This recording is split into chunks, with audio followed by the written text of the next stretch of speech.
So in the last video, I made a statement that I really want to clarify.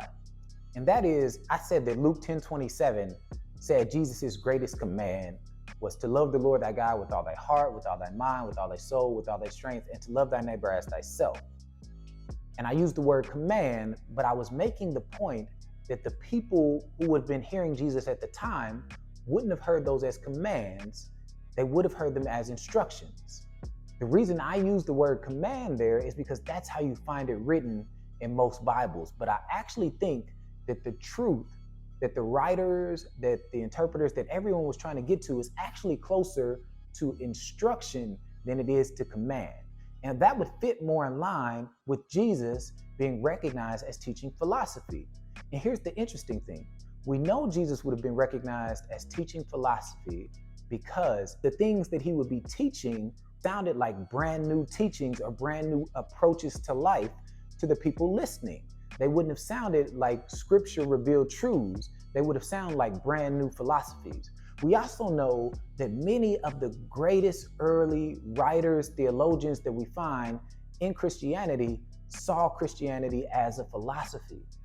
For instance, Justin the Martyr.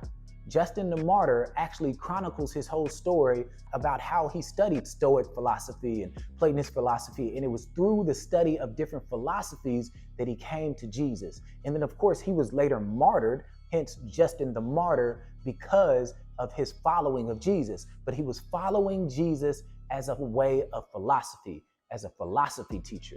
One of the funnest things to recognize is that philosophers at the time understood that almost all of existence could be found in different forms. Some of us may remember this from the early philosophy classes, where you remember someone staring at a wall and there's a shadow in front of them and there's the sun behind them, and you're trying to figure out which of the different versions of them is the truest version of that person, right?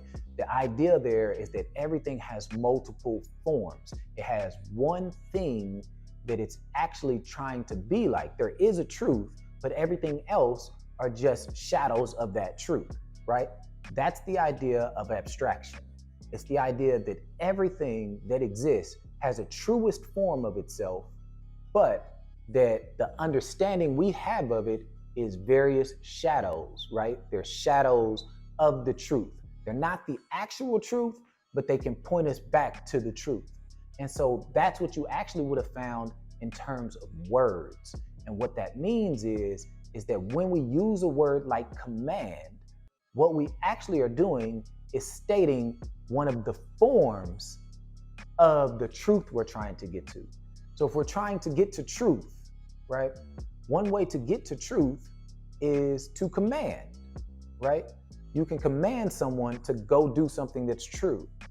Another way to get a person to truth is to instruct. And so to get that person to truth, you might instruct them in the way that they should go to find the truth. And so what you see is that both of those are actually derivatives of truth. They're trying to get you back to the truth. However, one of them, I would tell you, feels very weighty and heavy, and the other one feels really, really beautiful. And so the idea of a command, when you're trying to follow a command to get to truth, that feels very weighty, very heavy, sounds like a burden to carry. However, if you see it as instruction, then you are actually trying to do something that you want to do, right? You're trying to put together a table, or you're trying to teach a class, or whatever it is. You're trying to do something you want to do, and someone is actually telling you the steps you need to do it. And in that case, it feels really fun. In one case, you're reactive because you are just following a command. In the other one, you actually have all this liberty because you're being instructed in how you should do this thing. And so what it means is when Jesus's teachings should be coming to people, when they were coming to people for really the first 300 years of Christianity, people were hearing them as philosophies. People were hearing them as good news, and they were saying, man, that's really cool. You know what I'm going to do? I'm going to take that and add it to the truth that I already know. And I began to do both of those until I recognized what? That one of those truths actually fits into the other. That's one of the fundamental things we believe here at Untangled, is that you don't have to let go of a truth to grab a truth. And so for me, whatever your truth is that you have found, I'm going to tell you that you can add Jesus alongside it.